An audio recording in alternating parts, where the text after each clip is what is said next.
ಉಸಾಮಾ ಹುಸೈನ್ ಹಸನ್ ನಿನ್ನೆವರೆಗೂ ಓರ್ವ ಕೋಚ್ ಮಾತ್ರ ಆಗಿದ್ರು. ಅದು ಜಗತ್ತಿನ ಪ್ರಬಲ ಫುಟ್ಬಾಲ್ ತಂಡಗಳಾದ ಅರ್ಜೆಂಟೀನಾ ತಂಡದ ಕೋಚ್ ಆಗಿರಲಿಲ್ಲ, ಬ್ರೆಜಿಲ್ ತಂಡದ ಕೋಚ್ ಆಗಿರಲಿಲ್ಲ, ಫ್ರಾನ್ಸ್ ತಂಡದ ಕೋಚ್ ಆಗಿರಲಿಲ್ಲ, ಅಥವಾ ಪೋರ್ಚುಗಲ್ ತಂಡದ ಕೋಚ್ ಕೂಡ ಆಗಿರಲಿಲ್ಲ.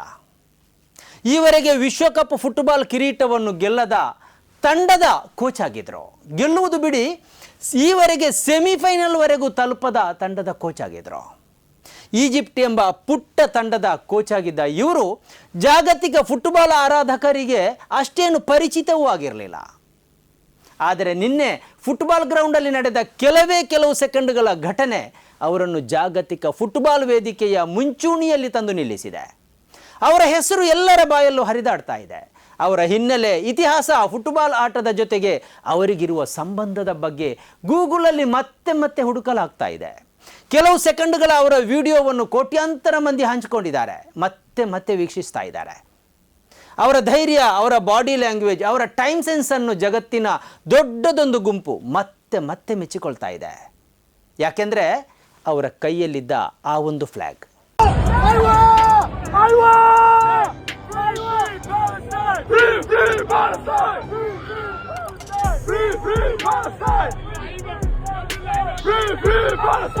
ವೀಕ್ಷಕರೇ, ಇದು ಎಡಿಟರ್ಸ್ ಪೆಕ್. ಅಮೆರಿಕಾದಲ್ಲಿ ನಡೆದ ವಿಶ್ವಕಪ್ ಫುಟ್ಬಾಲ್ ಪಂದ್ಯದ ನಾಕೌಟ್ ಹಂತದಲ್ಲಿ ಈಜಿಪ್ಟ್ ಎಲ್ಲರನ್ನೂ ಅಚ್ಚರಿಗೊಳಿಸಿ ಆಸ್ಟ್ರೇಲಿಯಾವನ್ನು ಸೋಲಿಸಿದೆ. ಮಾತ್ರ ಅಲ್ಲ, ಫುಟ್ಬಾಲ್ ಇತಿಹಾಸದಲ್ಲಿಯೇ ಮೊಟ್ಟಮೊದಲ ಬಾರಿ 16ನೇ ಸುತ್ತಿಗೆ ತಲುಪಿದೆ. ಪಂದ್ಯದ ಆರಂಭದಲ್ಲಿ ಈಜಿಪ್ಟ್ ಮೊದಲ ಗೋಲನ್ನು ದಾಖಲಿಸಿತು. ಆ ಬಳಿಕ ಆಸ್ಟ್ರೇಲಿಯಾ ಗೋಲು ದಾಖಲಿಸಿ 1-1 ಸಮಬಲ ಸಾಧಿಸಿತು. ಆ ನಂತರ ವಿಜಯವನ್ನು ಘೋಷಿಸುವುದಕ್ಕಾಗಿ ಪೆನಾಲ್ಟಿ ಶೂಟೌಟ್ ಅವಕಾಶ ನೀಡಲಾಯಿತು. ಇದರಲ್ಲಿ 4 ಗೋಲುಗಳನ್ನು ಬಾರಿಸಿದ ಈಜಿಪ್ಟ್ ಆಟಗಾರರು ಮೊಟ್ಟಮೊದಲ ಬಾರಿ 16ನೇ ಸುತ್ತಿಗೆ ಈಜಿಪ್ಟ್ ಪ್ರವೇಶಿಸುವಂತೆ ಮಾಡಿದರು.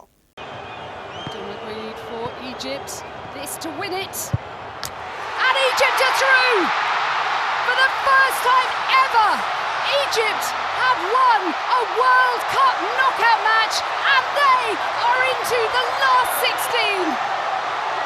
ಆದರೆ ಜಾಗತಿಕವಾಗಿ ಈಗ ಶೇರ್ ಆಗ್ತಾ ಇರುವ ವಿಡಿಯೋದ ತುಣುಕು ಈ ಪೆನಾಲ್ಟಿ ಶೂಟೌಟ್ನದ್ದು ಅಲ್ಲ, ಈಜಿಪ್ಟ್ ಆಟಗಾರರದ್ದು ಅಲ್ಲ, ಮತ್ಯಾವುದು ಅಂತ ನೀವು ಕೇಳಬಹುದು. ಅದುವೇ ಆಟದ ನಂತರ ಈಜಿಪ್ಟ್ ಕೋಚ್ ಉಸಾಮಾ ಹುಸೈನ್ ಹಸನ್ ಅವರು ಮೈದಾನಕ್ಕೆ ಇಳಿದು ಅರಳಿಸಿದ ಫ್ಲ್ಯಾಗ್ನದ್ದು.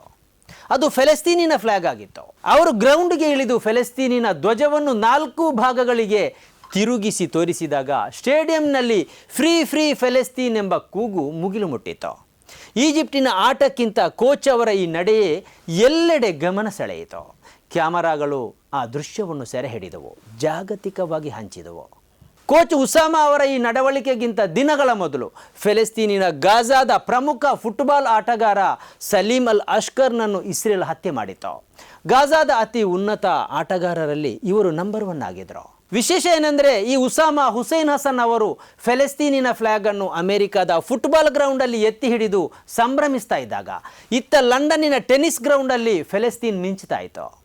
ತುರ್ಕಿ ಆಟಗಾರ್ತಿ ಝೈನಬ್ ತನ್ನ ಟೆನ್ನಿಸ್ ರಾಕೆಟ್ನಲ್ಲಿ ಅರ್ಧ ಕತ್ತರಿಸಿದ ಕಲ್ಲಂಗಡಿ ಹಣ್ಣಿನ ಚಿಹ್ನೆಯನ್ನು ಅಂಟಿಸಿದರು. ಇದು ಫೆಲೆಸ್ತೀನಿಗೆ ಬೆಂಬಲ ಸಾರುವ ಚಿಹ್ನೆಯಾಗಿದೆ. ವಿಶ್ವದ 5ನೇ ರ್ಯಾಂಕ್ನ ಈ ಝೈನಬ್ ಟರ್ಕಿ ಆಟಗಾರ್ತಿ. ಆಕೆಯ ಈ ನಡವಳಿಕೆ ಆಕೆಯ ಆಟವನ್ನು ಮೀರಿ ಎಲ್ಲರ ಹೃದಯವನ್ನು ಗೆದ್ದಿತು.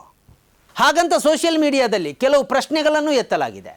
ಫೆಲೆಸ್ತೀನಿಯರ ಮೇಲೆ ಈಜಿಪ್ಟಿಗೆ ಇಷ್ಟೊಂದು ಪ್ರೀತಿ ಇದ್ದರೆ ಅವರು ಗಡಿಯನ್ನು ತೆರೆದು ಫೆಲೆಸ್ತೀನಿಯರನ್ನು ಒಳಗೆ ಸೇರಿಸಿಕೊಳ್ಳಲಿ ಎಂದು ಹೇಳಿದವರಿದ್ದಾರೆ. ಈಜಿಪ್ಟ್ ಎಂದು ಫೆಲೆಸ್ತೀನಿಯರಿಗೆ ಗಡಿಯನ್ನು ಓಪನ್ ಮಾಡೋದೇ ಇಲ್ಲ. ಇಸ್ರೇಲ್ ಬಾಂಬ್ ಹಾಕ್ತಾ ಇದ್ರೂ ತನ್ನ ಗಡಿಯನ್ನು ಅದು ತೆರೆಯುವುದೇ ಇಲ್ಲ ಎಂದು ಅನೇಕರು ಹೇಳಿದ್ದಾರೆ. ಬರೇ ಗ್ರೌಂಡಲ್ಲಿ ಫ್ಲ್ಯಾಗ್ ಹಾರಿಸಿದರೆ ಸಾಲದು, ಇದರಿಂದ ಏನು ಪ್ರಯೋಜನ ಎಂದು ಪ್ರಶ್ನಿಸಿದವರು ಇದ್ದಾರೆ. ಇದಕ್ಕೆ ಕೌಂಟರ್ ಕೊಟ್ಟವರು ಇದ್ದಾರೆ. ಈಜಿಪ್ಟಿನ ಕೋಚಲಿನ ಆಡಳಿತಗಾರ ಅಲ್ಲ, ಆಡಳಿತಕ್ಕೂ ನಾಗರಿಕ ಭಾವನೆಗೂ ಸಂಬಂಧ ಕಲ್ಪಿಸಬೇಕಾಗಿಲ್ಲ. ಉಸಾಮಾ ಅವರು ಜನರ ಪ್ರತಿನಿಧಿಯಾಗಿದ್ದಾರೆ ಎಂದು ಸಮರ್ಥಿಸಿದವರಿದ್ದಾರೆ. ಈ ಉಸಾಮಾ ಅಂತಿಂಥವರಲ್ಲ, ಈಜಿಪ್ಟ್ ಫುಟ್ಬಾಲ್ನ ಲೆಜೆಂಡ್ ಆಟಗಾರ, ಸ್ಟ್ರೈಕರ್. 176 ಅಂತಾರಾಷ್ಟ್ರೀಯ ಪಂದ್ಯಗಳನ್ನು ಆಡಿ 69 ಗೋಲ್ ಹೊಡೆದಿದ್ದಾರೆ. ಈಜಿಪ್ಟ್, ಇಂಗ್ಲೆಂಡ್ ಮತ್ತು ಸೌದಿ ಅರೇಬಿಯಾದ ಫುಟ್ಬಾಲ್ ಕ್ಲಬ್ಗಳಲ್ಲಿ ಆಡಿ ಹೆಸರುವಾಸಿಯಾಗಿದ್ದಾರೆ. 2024ರಲ್ಲಿ ಇವರು ಈಜಿಪ್ಟ್ ಫುಟ್ಬಾಲ್ ತಂಡದ ಕೋಚ್ ಆದರು. ಆ ಬಳಿಕ ವಿಶ್ವಕಪ್ ಫುಟ್ಬಾಲ್ ಪಂದ್ಯಾವಳಿಯಲ್ಲಿ ಇದೇ ಮೊದಲ ಬಾರಿ ಈಜಿಪ್ಟ್ ತಂಡವನ್ನು ಅಂತಿಮ 16ರ ಹಂತಕ್ಕೆ ಕೊಂಡೊಯ್ದರು. ಈ ಮೂಲಕ ಎಲ್ಲರ ಕಣ್ಮಣಿಯಾದರು. ಆಸ್ಟ್ರೇಲಿಯಾದ ವಿರುದ್ಧದ ಗೆಲುವನ್ನು ಈಜಿಪ್ಟ್ ಮತ್ತು ಫೆಲೆಸ್ತೀನಿನ ಜನರಿಗೆ ಅರ್ಪಿಸ್ತೇನೆ ಎಂದು ಅವರು ಫೆಲೆಸ್ತೀನ್ ಫ್ಲಾಗ್ ಹಿಡಿದು ಹೇಳಿದರು.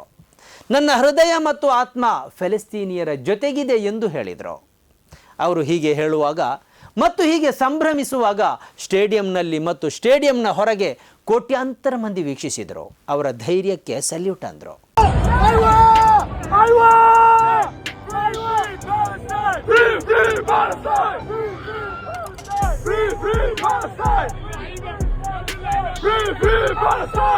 ಈಗ ಈಜಿಪ್ಟ್ ಅಂತಿಮ 16ರ ಹಂತಕ್ಕೆ ತೇರ್ಗಡೆ ಹೊಂದಿರುವುದಕ್ಕಿಂತಲೂ ಈ ಉಸಾಮ ಸುದ್ದಿಯಲ್ಲಿದ್ದಾರೆ.